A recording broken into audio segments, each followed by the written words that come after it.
assure you that what you will observe is a vast wasteland.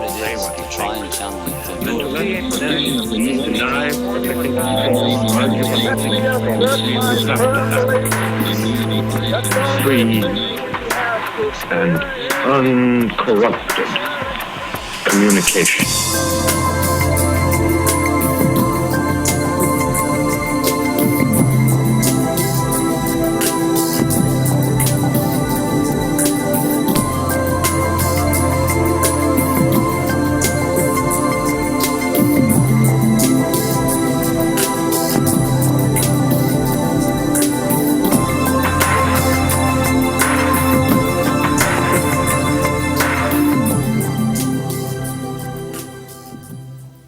You know, I'm very proud of the Ethnic Studies Department and the affiliated faculty here at UCSB. Asian American Studies, Black Studies, Chicano, and Chicano Studies are departments. They're autonomous units.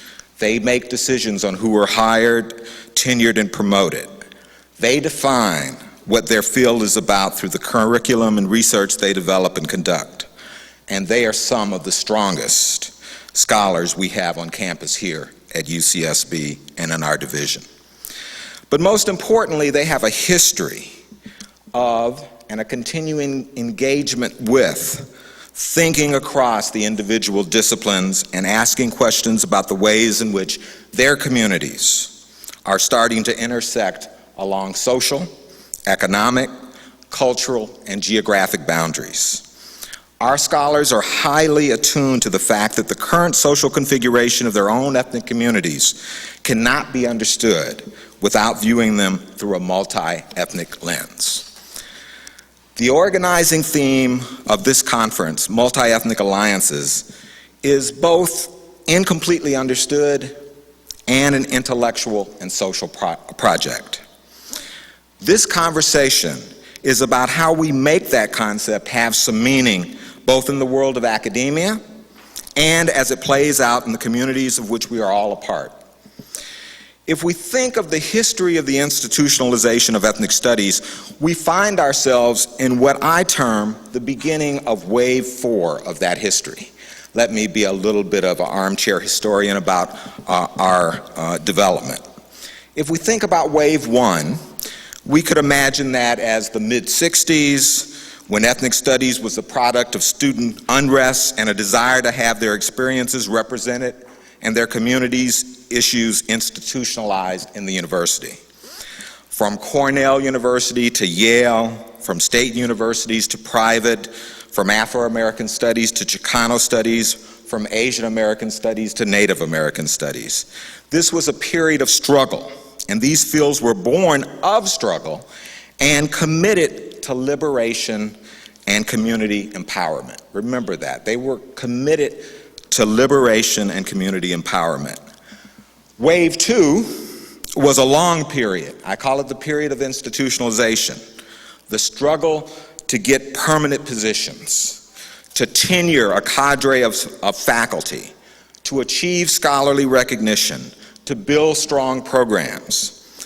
This period was long and the progress was uneven. But we moved from wave 2 to what I call wave 3. And that's been characterized by a certain degree of intellectual success. In the humanities, and to a lesser extent the social sciences, the issues, concepts, methods, and theories that have been developed in ethnic studies are now a major part of those disciplines. To be sure, that's uneven as well, but more often than not, it's the case. Now, many of us remember when our subjects were deemed not important, inappropriate.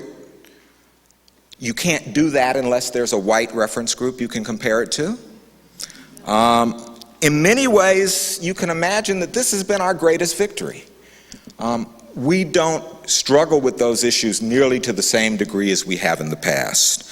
In fact, many scholars now arrive on our campus, mainstream scholars, with topics that we kind of say, you know something, we did that about 10 years ago, didn't we?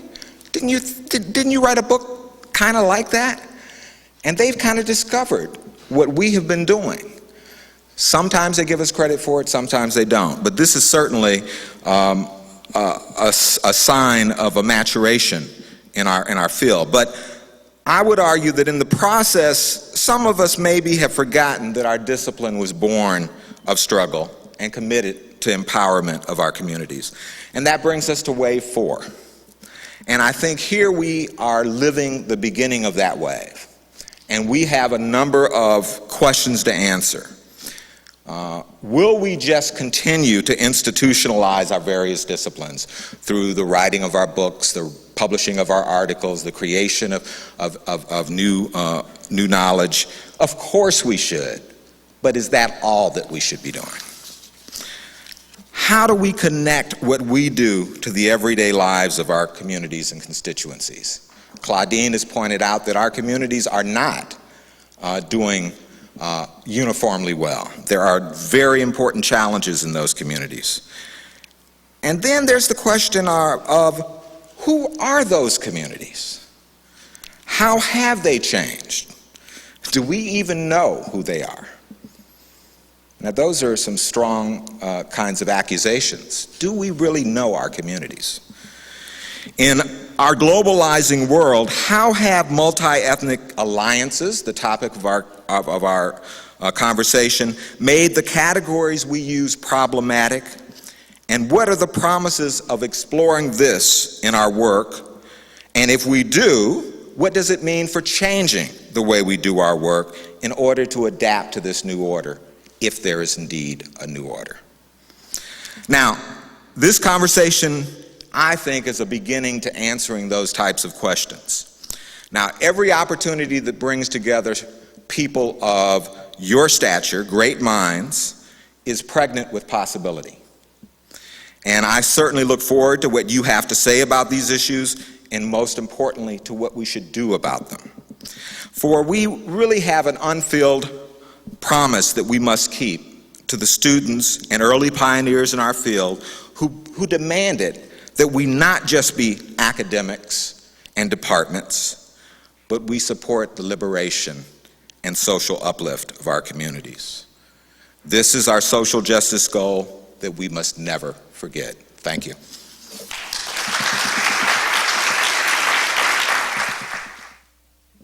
Good morning. I'm George Lipset from the Departments of Black Studies and Sociology here at UC Santa Barbara, and it's my privilege to be able to introduce our first plenary speaker, Tricia Rose. And I have to say that following Claudine Michel and Melvin Oliver and introducing Tricia Rose is a pleasure to me that can only be equaled by being asked to be the fifth Neville brother. I think it's awesome. I could spend a lot of time explaining my esteem and affection for Tricia Rose, but the occasion calls more for an appreciation of what it means to have her starting our conference this weekend. A few years ago, when Ella Fitzgerald died, Stevie Wonder had an unusual eulogy. He said, "You know, Ella was great. She knew what to do when." And knowing what to do when is not a simple matter in music, and it's not a simple matter in scholarship. It's not a simple matter in politics or life. But my admiration of Professor Rose revolves around her ability to identify the urgent tasks ahead of us, her ability to join with people living the lives that happen to be open to them, thinking along with them, and seeing their experiences both from close up and from far away. In her amazing books, Black Noise, which is a book about how deindustrialization impacted inner city black youth in the 1980s and 90s in the form of producing the various manifestations of hip-hop culture, and her extraordinary book, Longing to Tell, where she listens to black women speaking about sexuality and identifies the importance of what she calls intimate justice as a pressing need for us in thinking about what we should be doing and what kind of society we want to live in. In both of these books, Professor Rose gives us an example of what we should be doing, when, and I would add how and why. She, as a scholar, as an author, as a teacher, has a reputation for asking and answering hard questions, for challenging us and leading us to not take the easy path. But I always think of her not just as my friend and colleague and teacher, not just as an intellectual and an activist, but to me, Tricia Rose is really an artist who sings the songs of the unsung. And at this time in history, at this moment in our lives, in this society, on this earth right now, we have our work cut out for us. The country and western singer Willie Nelson used to say, there are only 3 days filled with tears and sorrow, but those 3 days are yesterday, today, and tomorrow. And as we look out at the challenges that we face, the problems we have didn't start yesterday, they won't be solved tomorrow, but we need serious people around us who think that there's important work to do and that it's up to us to do it. And there's nobody I'd rather be around under those circumstances than Professor Tricia Rose.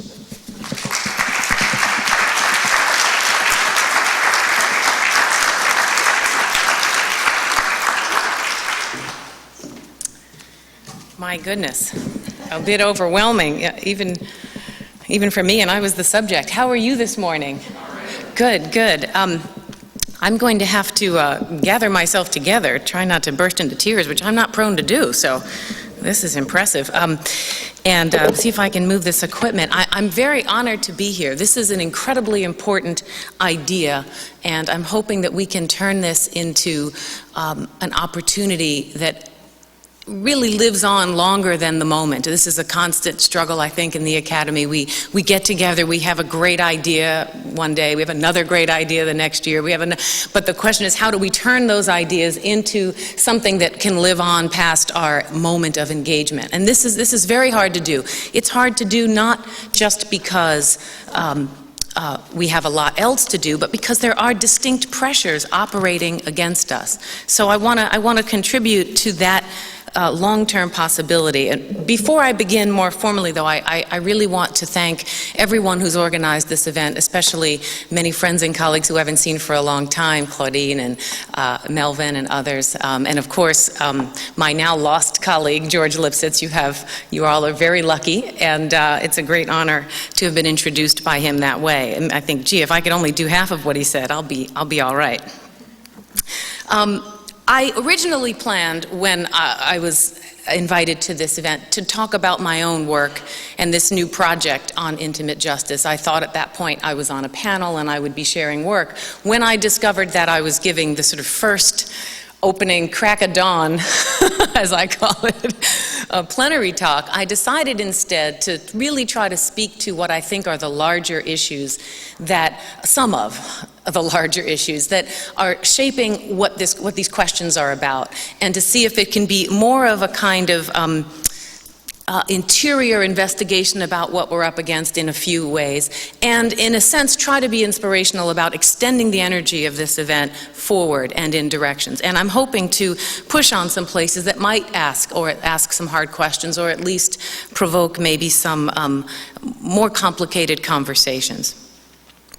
So I want to talk briefly, again, I don't have a very long talk, we're already behind it, but I'm going to try to keep it within the amount of time I've been allocated. I want to talk about what I'm calling internal and external pressures that move us away from both the alliances that this effort is trying to produce, but also move us away from actually maintaining and developing racialized and ethnic analysis, historical discovery, reconceptualization. And just a quick footnote, I agree entirely with Dean Oliver's wave analysis, and that this institutionalization is a critical moment. But I want to add some other pressures that I think are actually operating against us. I feel a more fragile sense of that institutionalization. I think, being a dean, I think he can feel a little stronger about that, I hope. But, from a faculty standpoint, and not being here in the warm, gushy company of UCSB all the time, I think there are other places where that may not be the case. And I see a lot of pressure against the field as a whole, against multiracial, multi-ethnic alliances, and I want to talk about that so that we have some tools to protect ourselves should the war get a little heavier than we might see it at this moment. So the first thing I want to talk about are what I'm calling these internal pressures for what I'm calling a progressive, social justice-oriented, feminist analysis of racialized identities and ethnicities.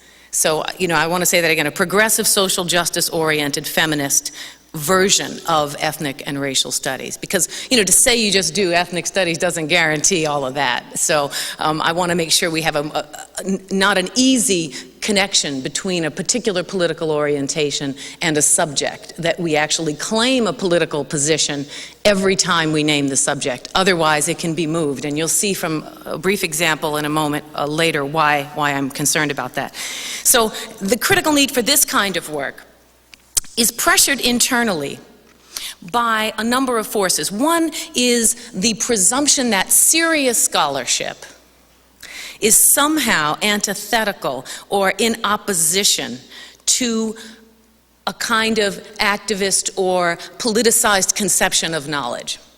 And of course, this comes up primarily when you study aggrieved groups and marginalized groups. You can talk about the political value and significance of dominant groups, which is mostly what many disciplines have historically done, and that's not understood as antithetical to serious scholarship. But the moment you associate yourself with others, with aggrieved groups, with marginalized groups, with those without power, that simple act of association raises the question of objectivity. It raises the question of serious ability to engage from a distance. It's a struggle and a presumption that people who are not of color and marginalized don't have to really engage all the time, that their sheer identity is considered suspect. I think often about the legal system's response to the inability to use blacks as character witnesses for the vast majority of U.S. history. Well, we can't trust them. They don't have enough character. We don't know. We can't treat them like a legitimate voice about what happened. Just on the sheer basis of their race or gender. It had nothing at all to do with their personal behavior in any way. But the idea that one's own position is instantly suspect is something that creates this special pressure, that somehow we have to figure out how to avoid being rewarded for our distance from the constituencies or groups that we're interested in working on. And I say working on because we needn't represent them biologically. This is not about the body you came in with, it's the body you decide to make. It's really not the one. We can't, we come how we come. This is there's a lot of plastic surgery, I know, a lot of liposuction, I'm thinking about it myself, but that, we can only make some general moderations to that. We can't change how we come and what place we come in. The question is, what do we do with that place? But there is this special pressure to see serious scholarship as somehow being a sign of distance from constituencies, that we get rewarded for that distance.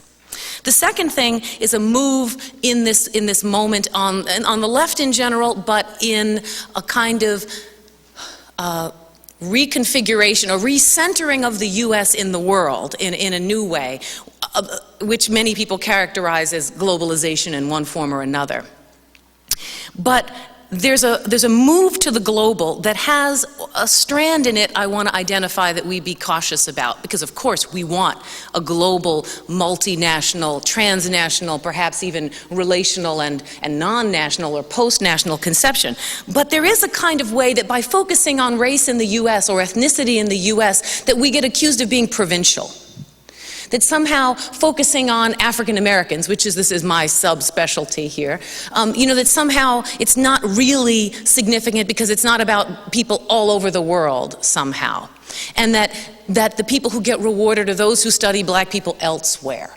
somehow, because it's easier. And this has been my case from the beginning. Professor Lipset has had I'm sure the pleasure and the pain of having to grapple with my frequent venting over the years about, from graduate school forward, about that sensibility. A radical left symposium on Fanon, and when I connect it to the civil rights movement, no one has anything to say, because they don't want to talk about Fanon and his ideas in the U.S. It's about Fanon in the world in a separate context that doesn't force a different conception of self in relation to the people around you.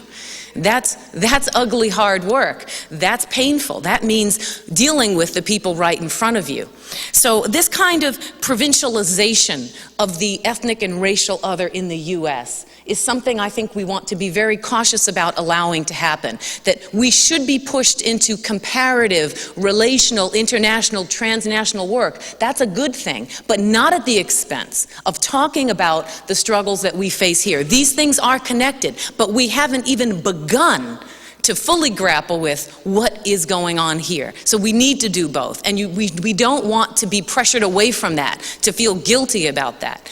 I'm more than happy to talk about everybody in the world, but not as if my own constituency and interest, and I don't mean racial constituency, I mean intellectual constituency, is somehow less relevant, less important.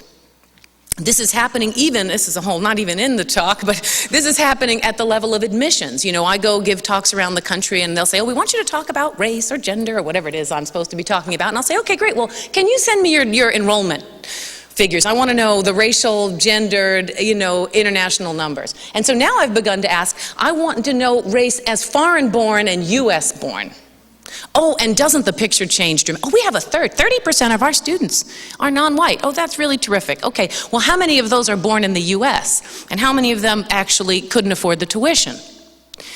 So you get this way in which race stands in and erases the very constituencies that this process of quote affirmative action or diversity, a word I'm quite unhappy with, is about. It's about aggrieved populations inside the United States and everyone else, but to redress a legacy. So this to claim that is to look provincial in this rhetoric. And so I want to really challenge that and to encourage you to challenge it.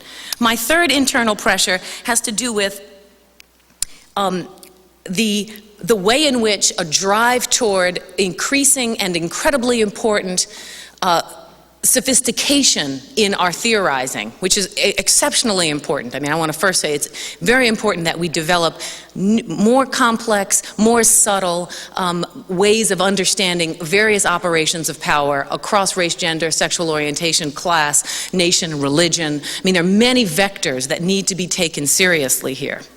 And theorizing is crucial for that.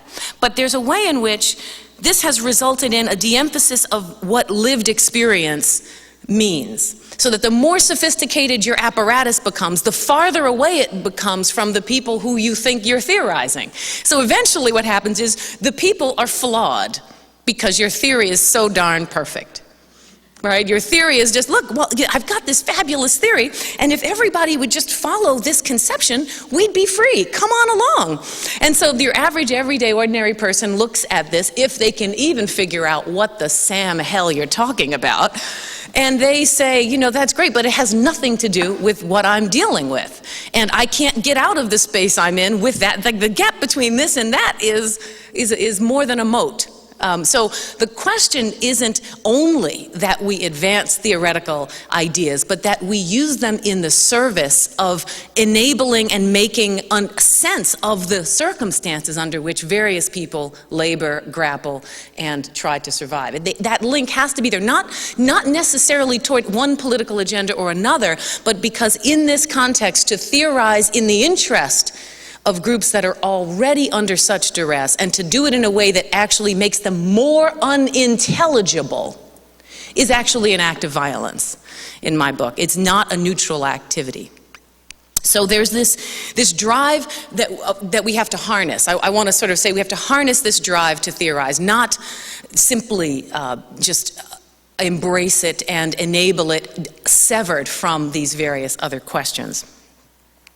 This involves taking history seriously. I was just in a graduate seminar the other day, and we were having a lively discussion. And at one point, one of the advanced graduate students said, I I've discovered that because we're reading a lot of historical texts. It's a Black feminist seminar, but it's really on gender as well, meaning we're really trying to unpack the problematic of race and masculinity, because that's the context in which Black feminism is operating as well. So we're looking at Black feminist discourse, but also what are the constructions of Black masculinity around which feminists have tried to make space. So one person says, I realize a lot of people, when we started having a theoretical discussion, they said, but most people don't really actually know African American history.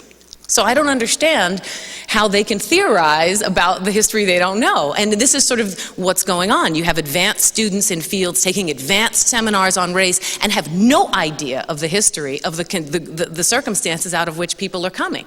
They have ideas that are operating really in a historical vacuum. So to harness this theoretical complexity, I think we have to take quite seriously history, and the history of whatever constituencies we're talking about, and what those histories have produced. The legacies of them, the past, present, and future that Professor Lipset's referred to, and the ways in which that shapes whatever we do. Now, we can make different choices, but we can't do it by pretending we don't know what's come before.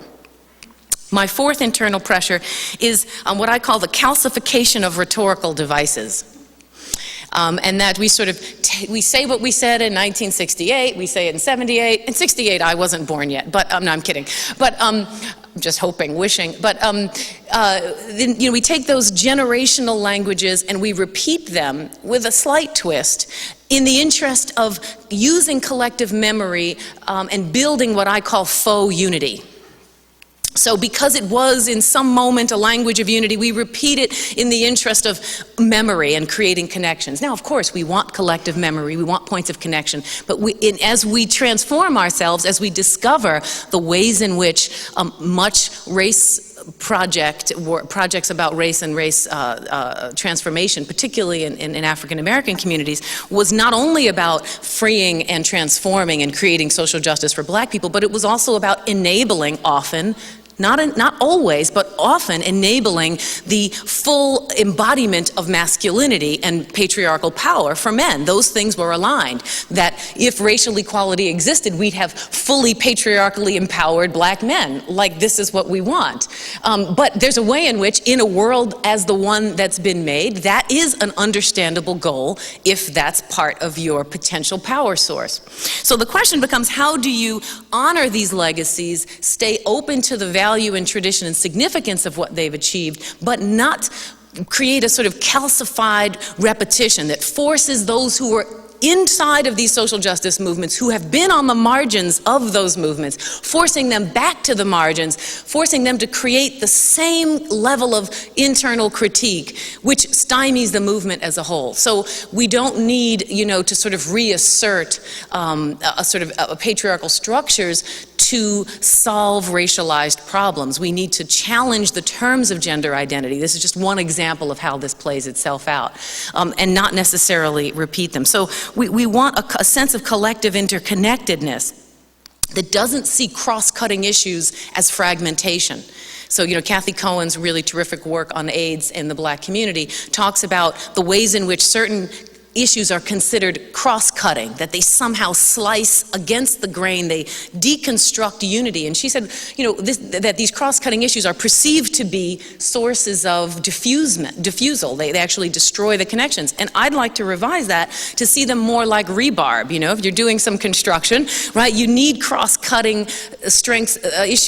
bars for strength and reinforcement. They actually create more resilience because you're taking multiple perspectives into account. So I think that would be one of the ways to avoid this calcification.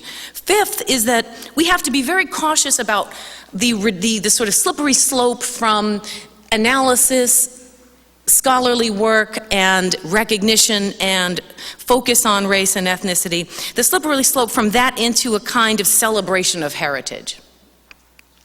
Now, don't mishear me. I'm all for, food and parties. They're my favorite things. But I do think we have to struggle with the drive to be recognized becoming an end in and of itself. And I see this particularly, among students who are in marginal positions. This is from a totally empathetic position I'm making this critique, but it has a downside in that it often fuels the very critiques that undermine what we do, and it looks like an end in and of itself. So I think we want to be thoughtful about this notion of celebration and to be careful about it becoming a goal in and of itself and a sort of request simply for recognition. Now, the external pressures, which is in many ways a false split, but I want to talk a little bit more about the ways that this kind of work that I'm hoping for are seriously troubled. And this, Dean Oliver's comment was really perfect. His fourth wave had to do with this question of, yes, should we institutionalize more? Yes, new knowledge, but is that all we need to do? And how do we connect to communities? And who are these communities? And what are these alliances? And I would add to that terrific list, what are the operations that are revising the very discursive moves that we're making as we make them? We're not in a fixed world. We're really in, the kind of virtual technological world in which we live is also happening at the discursive level. So you can say something today that you think means something very concrete and specific and find in less than 5 minutes that it in fact has been used to mean the exact opposite of what you just said.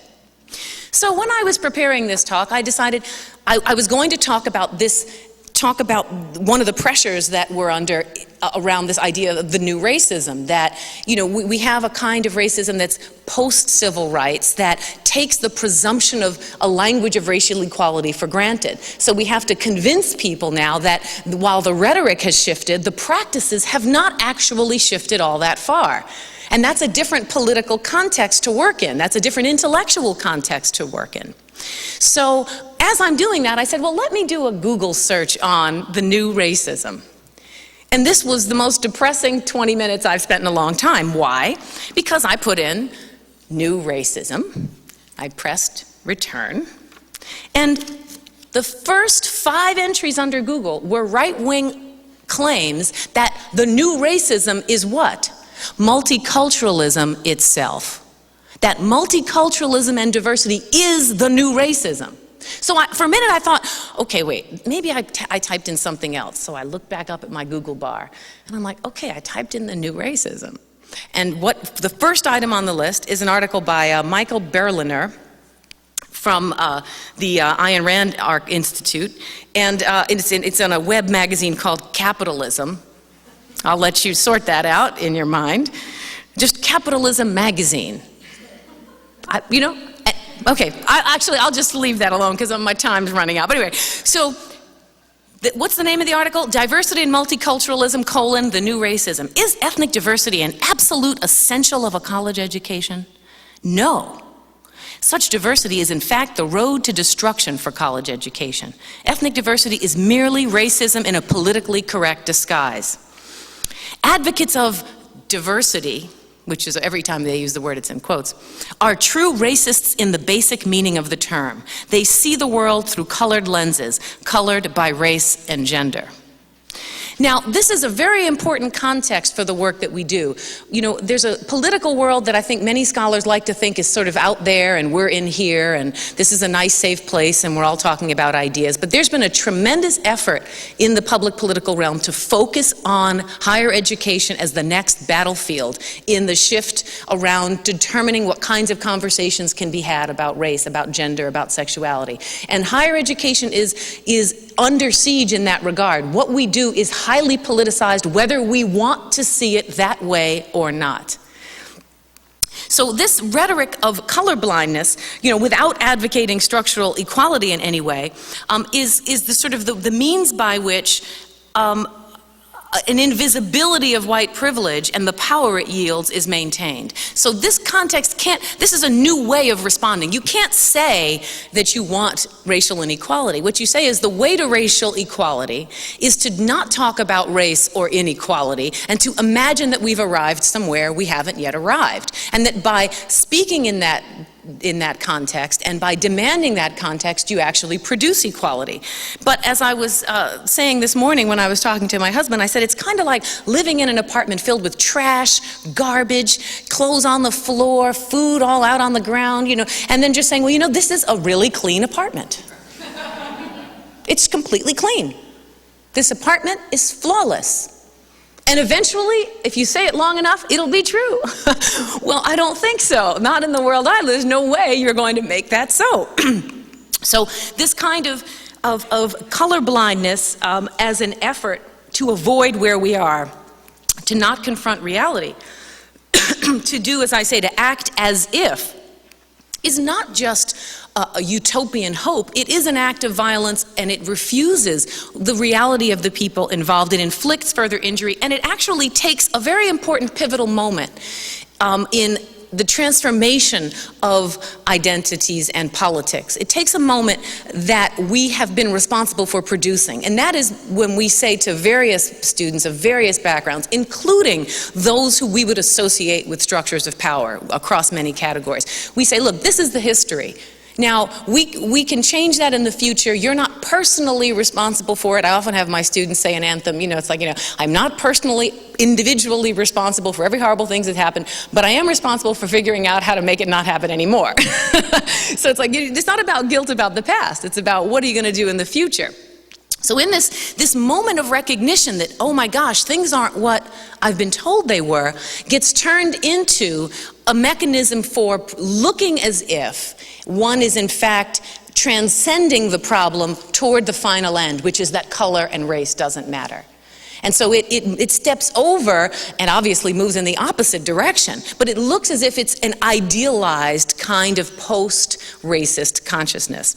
And so this is a very powerful mechanism for a constituency we need to be deeply interested in. We need to transform the very groups of people who are at the forefront of enabling the repetition of the kinds of inequities that we're concerned with. We're not just about new knowledges for aggrieved communities. We're about new conceptions and identities for alliances with those who have been identified with groups of power. We're not going to work this project properly if we're not looking for basically upper middle class white students who are going to become the leaders of this world that we have to live in. That's the reality. We need them as much as we need ethnic and racial marginalized groups to take on this collective project. So I see this alliance including everyone, and it's about a politics that we can participate in, not a body in which we have been born. But this move, this conservative move, taps into the guilt and anger that many privileged groups of students feel when they're confronted by this legacy of domination with which they feel associated. And they turn this moment of recognition and potential radicalism into another moment of refusal. Another moment of denial, another moment of what Lipset in his book on the possessive investment in whiteness calls refusal, resist, and renegotiate. So it's another moment of renegotiation. It takes the language out of its intended meaning, takes a moment of self-transformation and calcifies it, turns it back into what it was. And we have to think very carefully about how that process is working. The work we do matters in ways far beyond what I've been able to do in this brief period of time. Our connection to communities on the margins should not be rhetorical. We have to figure out how to be honest about our genuine gap. And when Dean Oliver pointed it out, he was more gentle than I'd like to be about it. We are not representing, by and large, anybody. It's really not what we generally do. And we're not accountable, really, to the constituencies we like sometimes to say we're accountable to. We can individually work to change these things, but we need to recognize the profound gap that exists and the way in which our placement in these institutions facilitates that gap. We can create various alliances, but we have to undermine the politics of our placement in the academy to do so. The work we do matters dramatically. Knowledge and ideas shape what we've inherited, and they will continue to shape the world that we can make. And so as we develop increasingly complex ideas about lived experience, about creativity, about politics, about social place, we have to keep at least one eye and our spirits as a whole, in touch with those who continue to find themselves in one way or another on the bottom of the shoes of the rest of us. That might mean that they're simply battling for recognition. It might mean that they're living very specifically with the economic legacies of destruction. They might be marginalized for reasons specifically related to sexual orientation, to religion, to gender and anti-patriarchal ideas they have. We have to keep our eye, in fact, on the least of us. And that's not automatic simply by being in ethnic studies. And so I want us to keep that in mind, that we have a project beyond the study of race and ethnicity, a project that has this dimension as well. And so if we don't keep this all in mind and keep our eye on these internal and external forces that shape what we do, I think we wind up asking for really a seat at the table. And a seat at the table in a house I never wanted to live in is not a good seat. Thank you very much.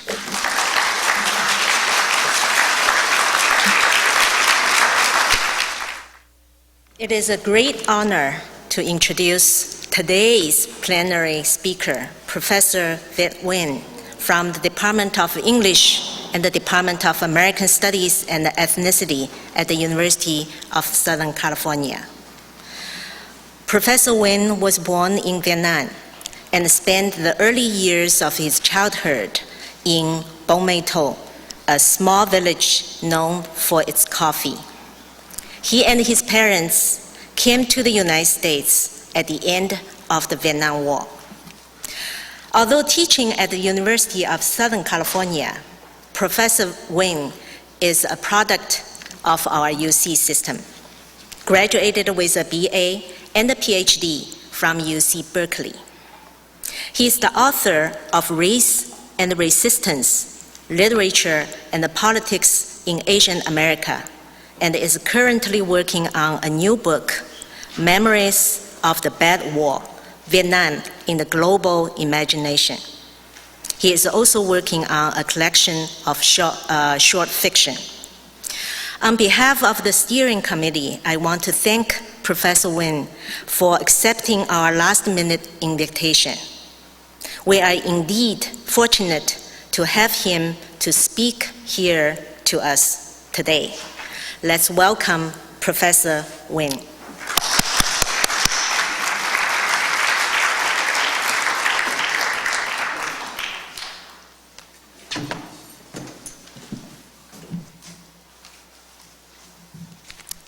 Thanks, JiaBin, for that invitation, and thanks to the steering committee for organizing this conference. The title of the talk is Memories of the Bad War, but Vietnam in the American Imagination, so it's going to be a little bit smaller in scale than the book. The new refrain among many Vietnamese Americans of the second generation is that Vietnam is a country, not a war. And this refrain expresses their exhaustion with the way Vietnam burns in the American imagination, as a name signifying the incomprehensibility of something so terrifying and awesome that it must be reduced to Hollywood spectacle and a keyword for punditry. And last year I was reminded of the spectacular way Vietnam continues to flicker in American memory when I went for a drink on the rooftop bar of a hotel called The Standard in downtown Los Angeles. And from the rooftop, I could see the beauty of the downtown skyline. I could ignore the homeless people below. I could look at the beautiful people all around me. And I could also see a movie being silently projected onto the wall of the building opposite the hotel for the entertainment of the Standard's patrons. And that movie was Apocalypse Now, that climactic scene when Martin Sheen hacks Marlon Brando to death. So the spectacle of Vietnam returns to me like this all the time, in ways incongruous and surprising. Most recently, Vietnam appeared to me again when I saw the film Jarhead about the Marine Corps in the Persian Gulf War. To keep their fighting spirit alive as they prepare for war, the bored Marines watch Apocalypse Now and cheer wildly as American helicopters strafe a Vietnamese village. Moments and scenes like this induce a sense of double consciousness for me and for other Vietnamese Americans, a splitting in the psyche that leads us to turn away from the history of the war altogether. But this is a mistake, not only for Vietnamese Americans, but for American society as a whole. Vietnam is a country, not a war, but we still need to figure out the significance of that war despite our exhaustion with it. One of the most incisive analyses of the meaning of the war for the United States comes in Martin Luther King Jr.'s prophetic 1967 speech, Beyond Vietnam. In this speech, he says that if America's soul becomes totally poisoned, part of the autopsy must read Vietnam. The war in Vietnam is but a symptom of a far deeper malady within the American spirit. And if we ignore this sobering reality, we will find ourselves organizing clergy and layman concern committees for the next generation. They will be concerned about Guatemala and Peru. They will be concerned about Thailand and Cambodia. They will be concerned about Mozambique and South Africa. We will be marching for these and a dozen other names and attending rallies without end unless there is a significant and profound change in American life. 39 years after King's speech, we can only conclude that American life hasn't changed as much as we would have wanted. We're still marching, we're still rallying, and we're still at war. In what follows, I want to look at the war in Vietnam and how we've dealt with it as an example and as a symptom of some of the challenges ethnic studies and multi-ethnic alliances face, specifically in three contexts: the international, the national, and the ethical. In writing and speaking about the war in Vietnam and the 3 million who died there, we should never forget that the war was something typical rather than aberrant in American policy. As such, the practice of American warfare should be a central concern to ethnic studies as the study of resistance or race or popular culture or gender. The war offers us an opportunity to think about the uses of multi-ethnic alliances and the possibilities of resistance against the war machine in which we live and work. But any study of American warfare also forces us to confront our implication in that war machine, to confront war as a central part of American life and culture, and to confront how violence is a key way by which people of color are both suppressed in American society and assimilated into American society. Ultimately, what I'm arguing is that resistance and violence are issues that we can't address without also rethinking our notions of what constitutes power in the political and what the possibilities and limits might be of multi-ethnic alliances. One of the ways by which we must rethink multi-ethnic alliances is to locate them in an international frame that's increasingly important for American studies as it moves away from a nationalist approach. John Carlos Rowe, following upon the obviously influential work of Mary Louise Pratt, argues that American studies needs to transform itself into a study of context zones rather than a study of groups and separate cultures. Multiculturalism and nationalism both use this logic of culture as being discrete, and both multiculturalism and nationalism, in the case of the United States, are provincial. American studies, for example, doesn't usually study other people's, places, or events outside of the United States, even when the United States has had great interaction with and impact upon those people's, places, or events, and vice versa. Furthermore, when scholars consider these other places, they are usually viewed through U.S. intellectual paradigms that are considered exportable and meaningful everywhere. Therefore, we look for similarities to our own location, rather than considering how our foreign perspective on our location may be fundamentally different and may produce fundamentally different results. This type of provincialism becomes glaringly and distressingly evident in the work dealing with the war in Vietnam. While both the US and Vietnam were guilty of nationalist solipsism during and after the war, the United States fostered a wealth of representations and presented them worldwide in a way that the Vietnamese could not. This imbalance on the field of representations results from the inequities of globalization, in which the war played a key part as a moment of interruption. When it comes to the war and accounting for its place in this history of globalization, American studies and American cultural production need to focus as much upon the impact of the war in Vietnam as on the US. And this holds true for any study of American warfare. What would an American war look like from the other side, and what would we learn about American culture? If we looked at the war in Vietnam from the other perspective, the provincialism and nationalism of American popular and political culture in regards to Vietnam becomes obvious, even if we acknowledge that American culture struggles to reconcile the state's attempts at rehabilitating the war with our popular memory of the war. The state, during presidential speeches or public commemorations, remembers the war as an example of selfless American exceptionalism. Popular culture's depiction of the war, however, shows widespread feelings of anguish, revulsion, and opprobrium toward the whole Vietnam experience. But the common thread in the American debate about the morality and efficacy of the American intervention in Vietnam is the idea that the war was really a civil war within the American soul. In contrast, the anti-war movement and the ethnic movements of the 1960s acknowledged that this war was both a civil and a revolutionary war for the Vietnamese.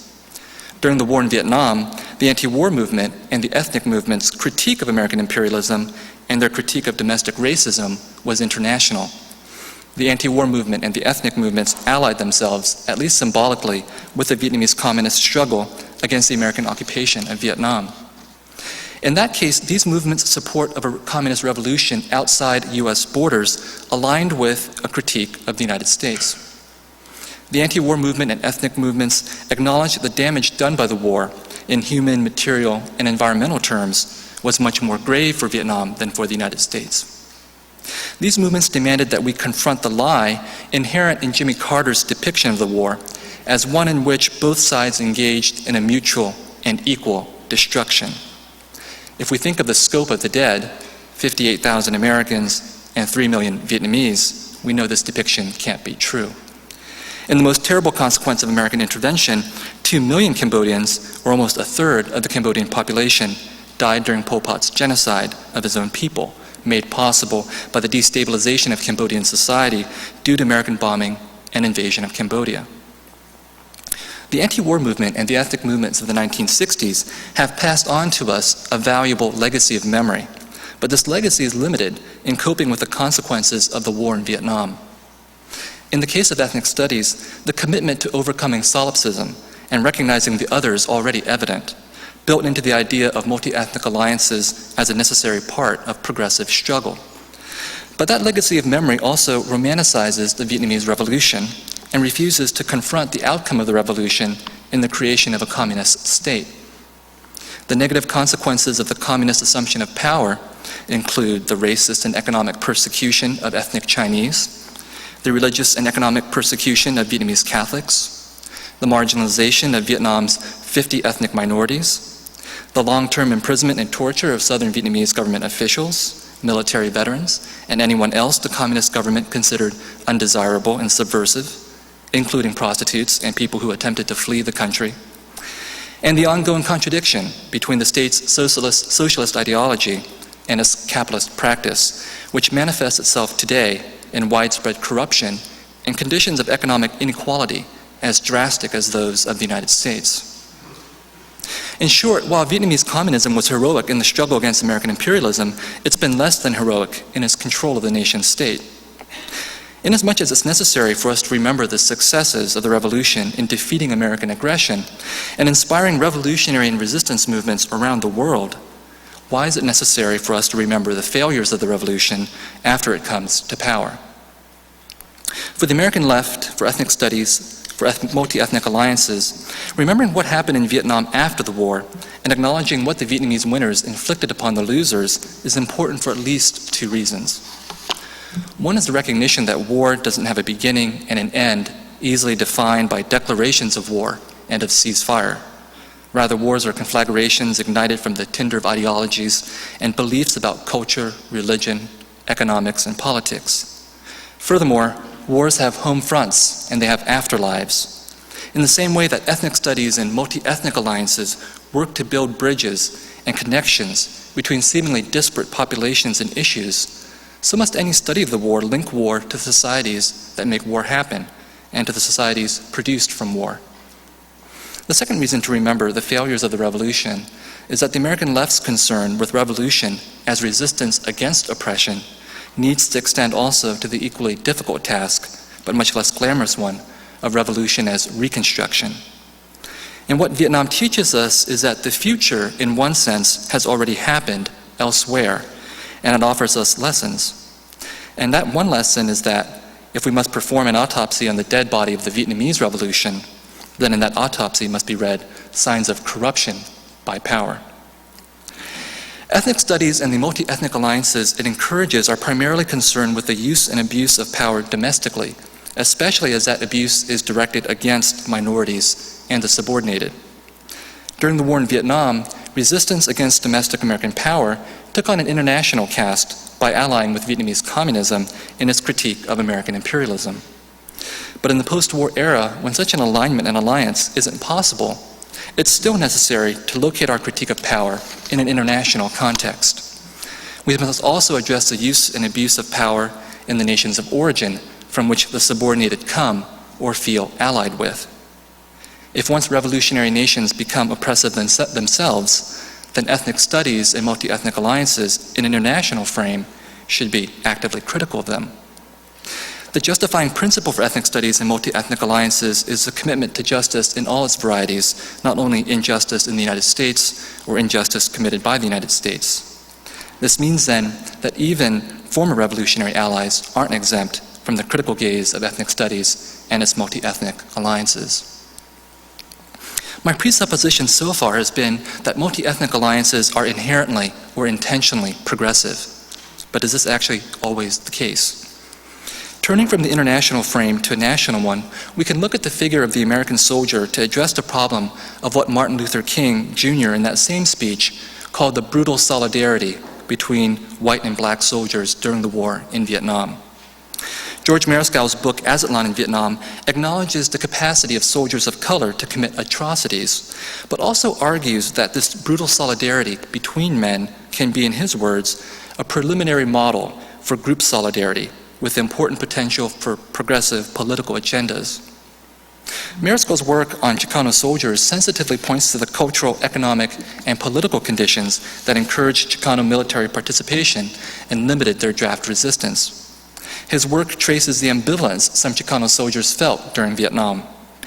If some of these soldiers recognized in the Vietnamese a kinship based upon poverty, colonization, and agricultural work, others participated in American atrocities, including the most infamous of all, the My Lai massacre. Brutal solidarity and group solidarity remain as ways to characterize the practice of multi-ethnic alliances today, especially if we believe the war in Iraq especially if we believe the war in Vietnam to be a foreshadowing of the war in Iraq.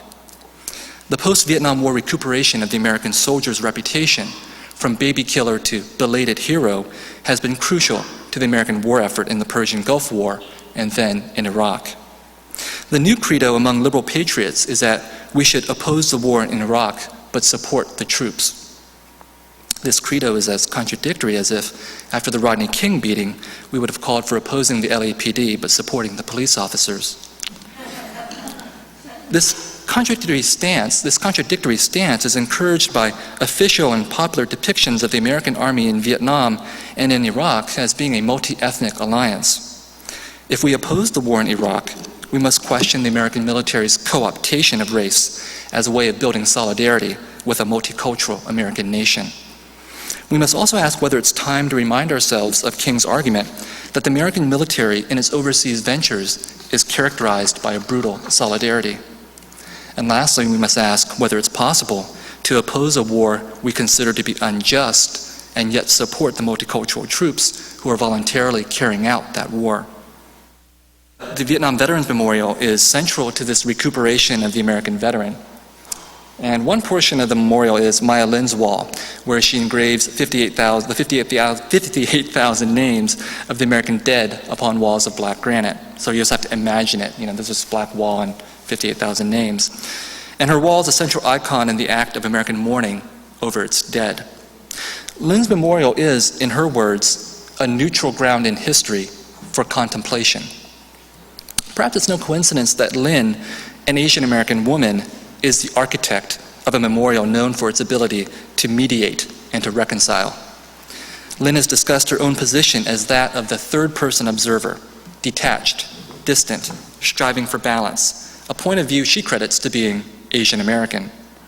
So we can read the aesthetic of Lin's wall as a sign of the dominant and contemporary position of Asian Americans in regards to race and ethnicity, a population in between opposing forces, not so much a model minority as a middle minority.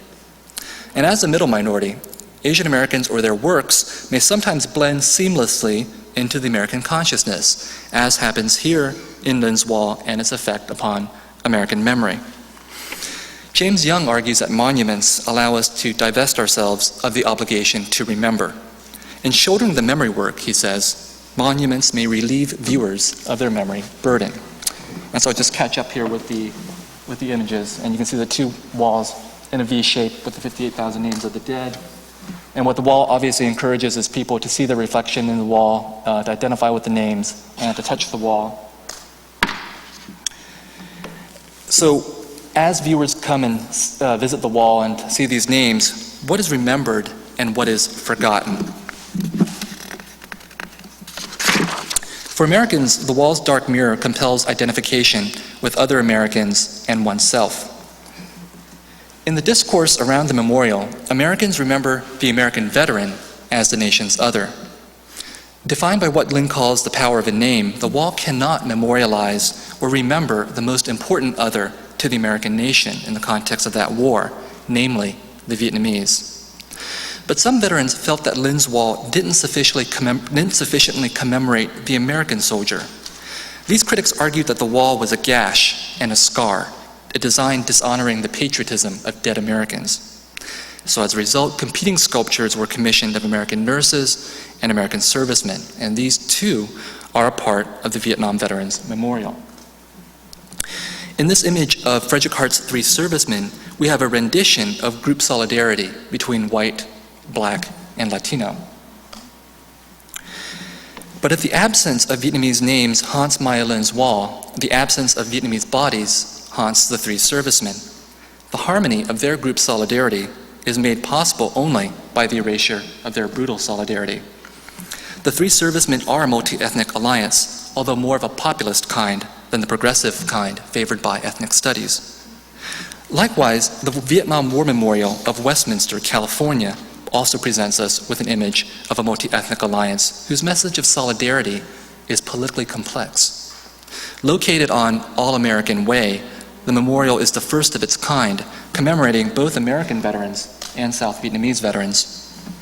Built through a combined public and private effort, it features two 10-foot-tall bronze sculptures of an American soldier and a South Vietnamese soldier. Their postures and gazes visually echo Frederick Hart's three servicemen. Behind the soldiers are two flagpoles, one flying the South Vietnamese flag, the other the American flag, and another flag that's not evident here, the POW MIA flag. Westminster's Vietnam War Memorial uses a multi-ethnic alliance to remind the nation of the exclusion of the Vietnamese from American history and memory. The memorial, finished in 2003, reminds the U.S. of a war it began but didn't finish, and of an ally it had promised to support but eventually abandoned. At a time when Americans are intent on remembering their veterans but forgetting their bad war, the memorial with its South Vietnamese and POW MIA flags demands that the war itself not be forgotten. In this case, a multi-ethnic alliance is used symbolically in the service of patriotism and anti-communism, a stance which isn't wholly conservative if we think of communism in Vietnam as being an oppressive state presence. The memorial also reminds us that the South Vietnamese are a part of the American nation, whether we want them to be or not. They've earned their right to be here through participating in traditional American narratives of war, heroism, sacrifice, nationalism, and anti-communism. And in this way, the memorial is very much like three servicemen, indicating how the solidarity of military service is an important route to assimilation and inclusion for men of color. In the case of these memorials, multi-ethnic alliances are also masculine brotherhoods. In discussing multi-ethnic alliances, then, we must be careful to move beyond the identity of our particular ethnicities, even of our coalitions of ethnicities, and focus instead on what Ralph Ellison has called the identity of passions. Our passionate attachments to our convictions means that our first commitment must be to the principle that injustice and the abuse of power must be critiqued. Solidarity around ethnicity can only be a secondary principle. Within American national borders, we tend to treat ethnicity as a primary principle for obvious reasons dealing with racial formation. We tend to conflate racial identity and the act of resistance. But what happens if ethnic studies questions the object giving it its name, like American studies increasingly does? Race and ethnicity are as symbolic in meaning as the idea of America itself is, irreducible to one interpretation and contradictory in their many interpretations. Multi-ethnic alliances provide the possibility for a progressive group solidarity that strives to realize a utopian idea of America. But multi-ethnic alliances also provide the basis for a brutal solidarity that serves U.S. imperialism. What then is to be done? Resistance against oppressive power and the use of multi-ethnic alliances remain important, and the war in Vietnam serves to remind us that small powers can defeat grand ones. But the example of Vietnam also reminds us that the oppressed of one country can become the oppressors in another country, and that the heroes of a revolution may become the villains wielding state power. In rethinking the nature of power, we must also address how those who are subordinated in one way or another use and abuse power themselves. George Mariscal addresses part of this problem briefly in Azatlan in Vietnam, and tellingly places his concern in a footnote. He says that the Chicano GI's recognition of his own situation in the Vietnamese, rather than leading to heightened critical awareness, in fact produced exaggerated forms of violence. The possible dynamics of self-hatred inherent in this interpretation are too complex and unpleasant for me to investigate here. But I'd argue that we must discuss this unpleasant problem of how power warps and distorts both its subject and its object, what Judith Butler calls the psychic life of power, if we wish to further the effectiveness of racial identity and multi-ethnic alliances as political tools. We predicate the use of these tools upon the idea of the minority or the oppressed as people actually possessing agency. People who aren't merely victims, romanticized heroes, or passive subjects in history. For minority discourse, the idea of the minority as an agent is important, but usually only in the context of agency as a form of resistance against dominant and oppressive power. The possibility of the minority possessing power, with all of its implications, may be forgotten or overlooked because the type of power wielded by the minority isn't equivalent to the majority's. But for the minority to claim responsibility for the power it possesses is the logical consequence to the idea that a minority can and must resist. For minority discourse, resistance and identity are braided together inextricably, so tightly they may be impossible to separate. To be minority is to be defined to some extent by the wounding or damage done to one on the basis of being a minority. It makes sense then for minorities to lick their wounds together, although they may in the end develop a taste for those wounds. But if identity has little meaning, what happens to the resistance or the politics or the culture stemming from it? In the same way that identity persists, even if it's an illusion, so do the resistance, the politics, and the culture based upon identity continue. But ethics must intervene to complicate them, render them richer and suppler, more responsive to the communities they stem from. Ethics is necessary, in short, for justice, both for movements of social justice, but also for our attempts as artists, critics, historians, and writers, or simply as survivors and descendants, to do justice to the memory of those for whom there was no justice. But thinking about justice, politics, and power purely in the realm of movements and social struggle is only partially adequate to our ethical task. The problem of damage is that it warps intimate life, rendering impossible any attempt to separate individual personal failure from its historical causes. The figure of the minority American soldier in Vietnam who alternately empathizes with and hates the Vietnamese he encounters is emblematic of this damage. The legacy of brutal solidarity and the dream of a progressive solidarity left by this minority soldier teach us a lesson about our agency.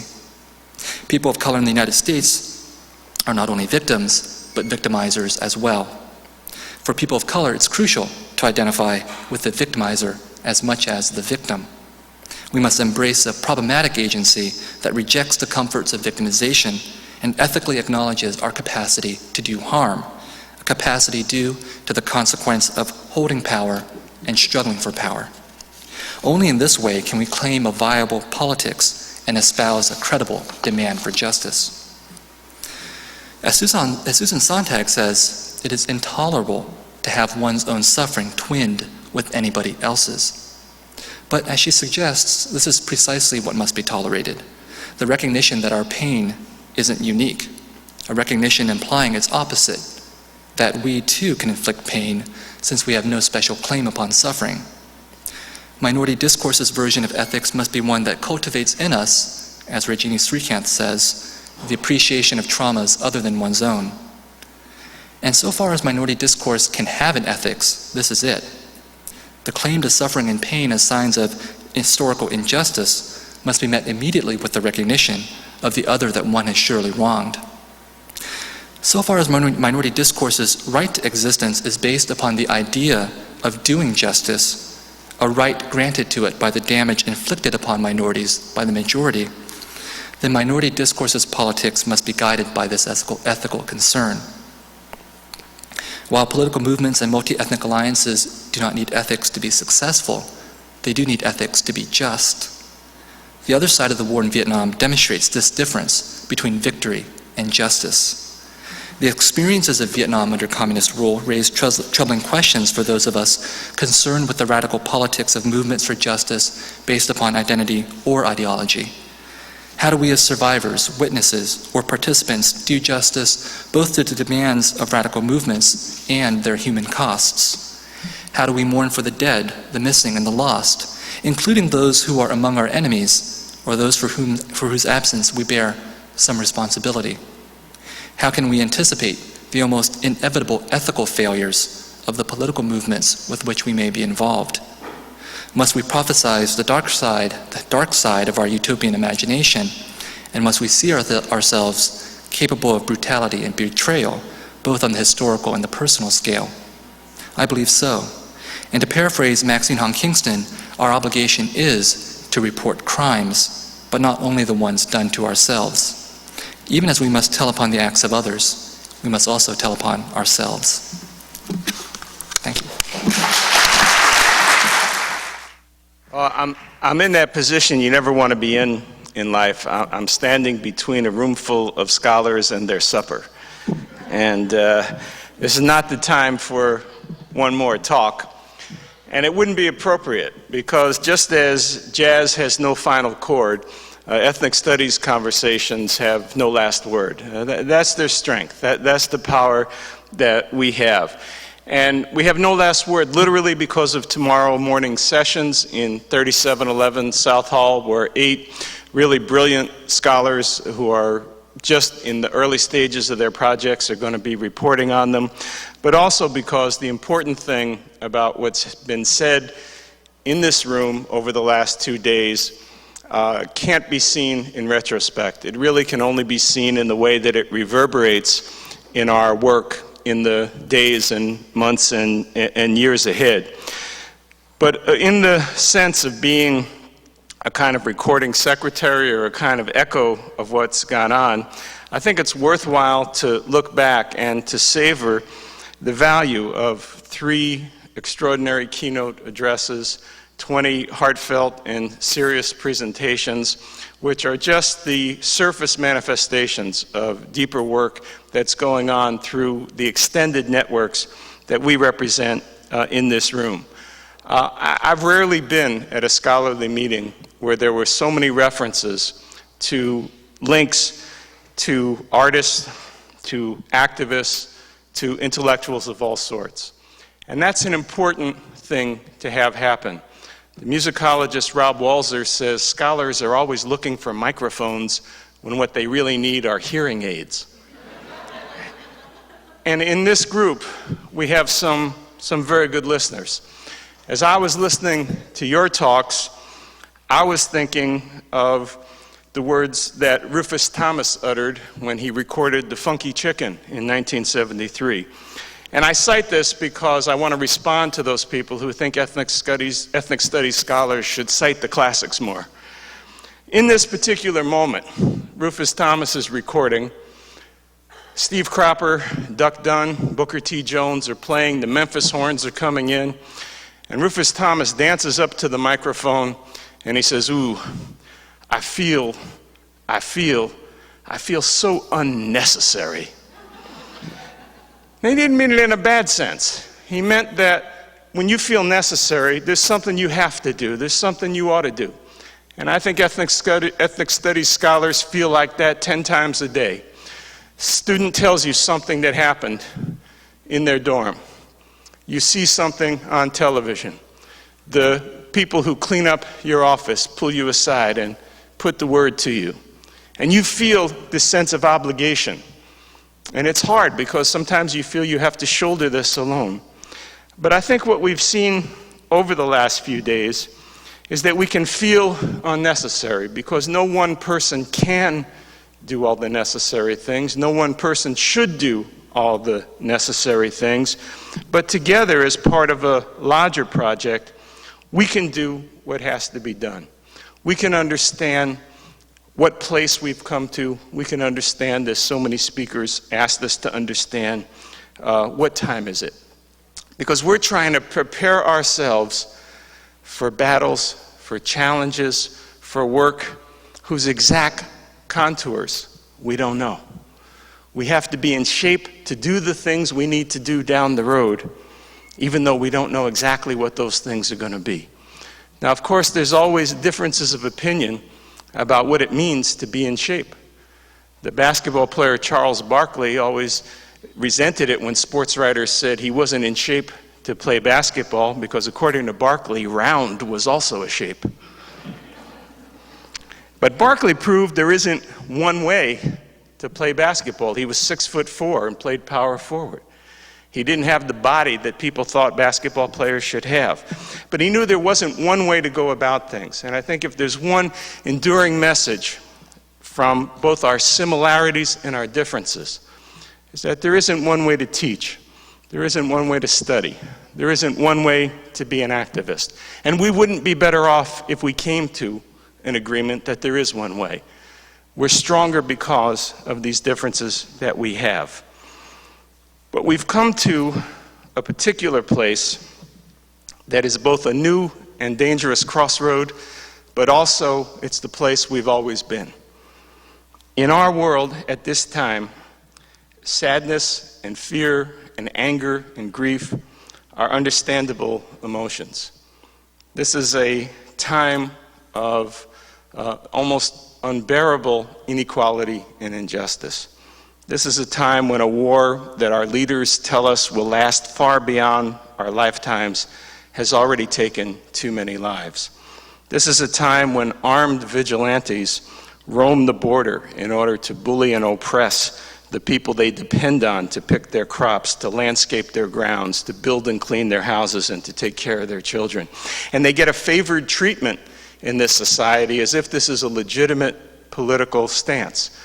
I seriously doubt if we form groups of armed vigilantes to go into mortgage lending agencies to make sure they obey fair housing laws, we would get the same treatment that the Minutemen get.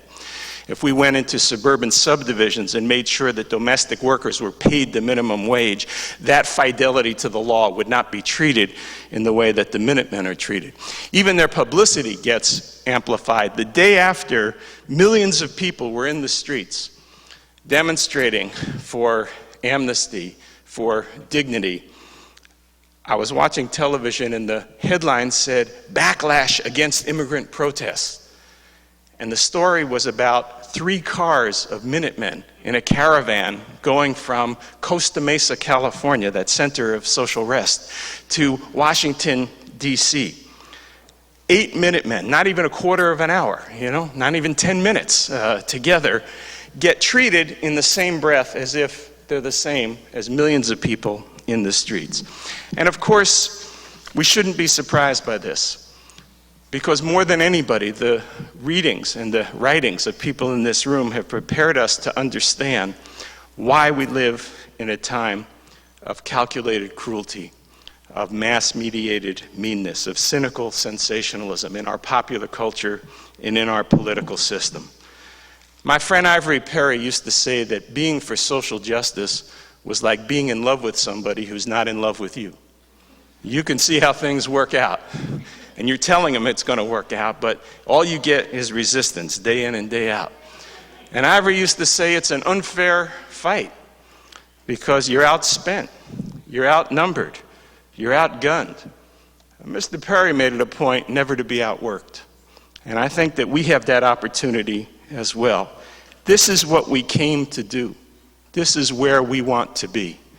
This is no personal crisis. This is no moment for grievance. To be in a position to have serious work to do. That's what we trained ourselves. That's what we asked. That's the position we want to be in. And it's a position that's both new and old at the same time. Dr. King always used to cite this poem by James Russell Lowell, a 150-year-old poem called The Present Crisis, because in that moment, James Russell Lowell could imagine a crisis that would have a once-and-for-all ending.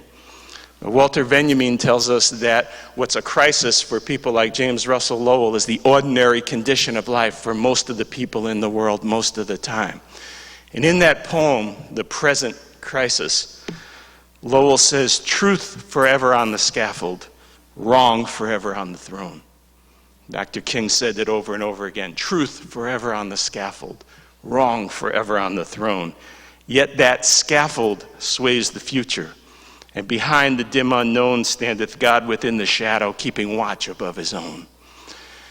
That conundrum is what we're dealing with in the many campuses we come from, and even here at UCSB, where some of us are living La Vida Mocha.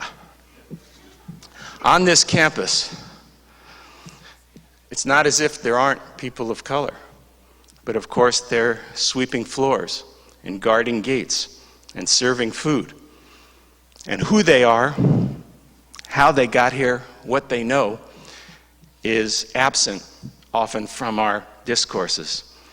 The Vietnamese American poet Van Trong writes that the loudest thing in her life is the silences of her parents about their experiences. They were war refugees. They were witnesses to empire. They experienced low-wage labor. They're people who fear that even God has forgotten them. And it comes to Van Trong from them by what they don't say more than by what they do say.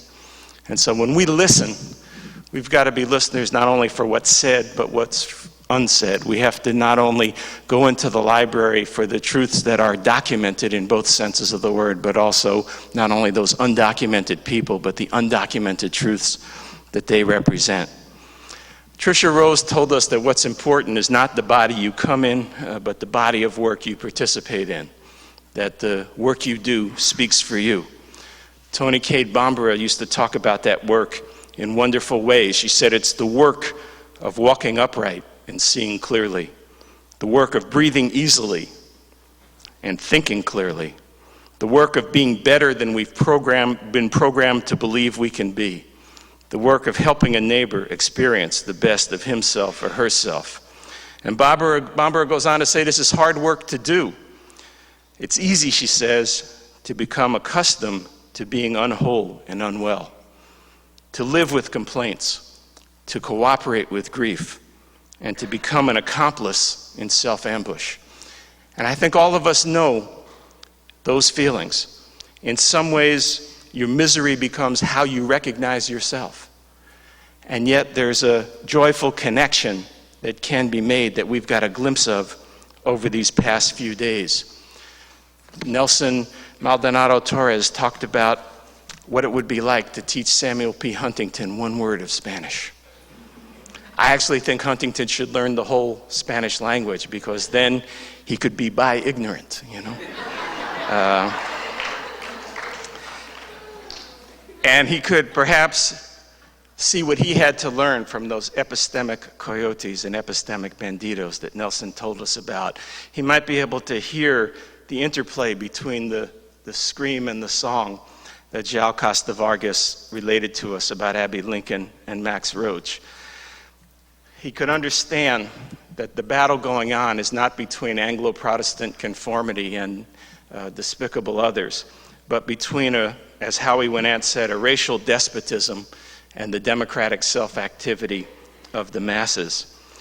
He might learn, as Lisa Cacho informed us, that we have to have our eye on the distribution of dignity and recognition as well as resources and rights.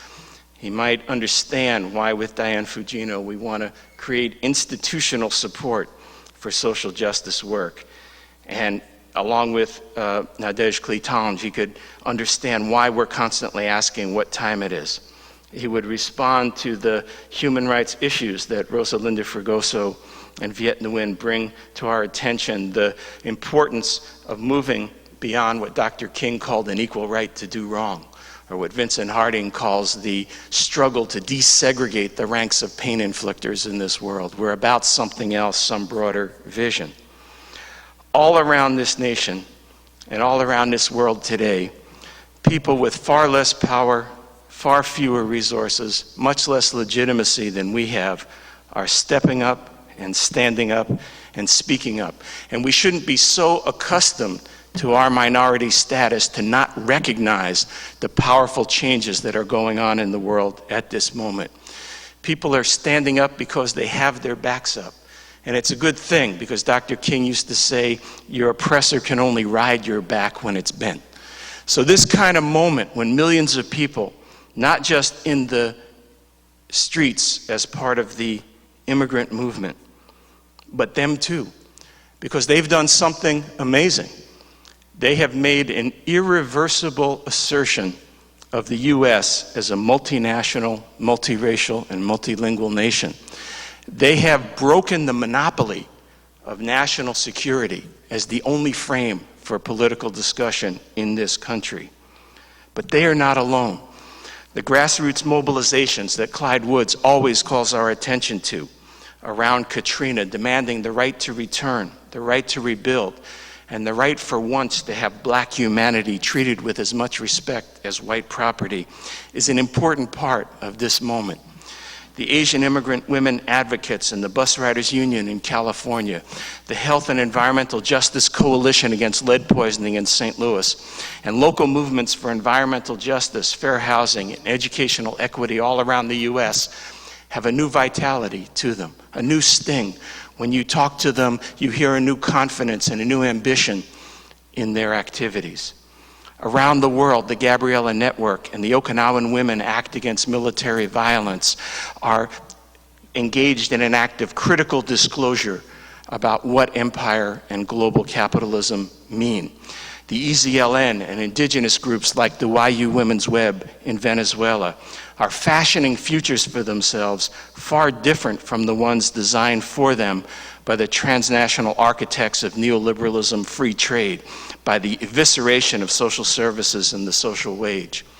These democratic, egalitarian, bottom-up, grassroots direct action movements not only challenge the unequal distribution of pain, suffering, and sorrow in our society, but they are throwing forth new ideas, new organizational forms, new ontologies and epistemologies, new archives and imaginaries.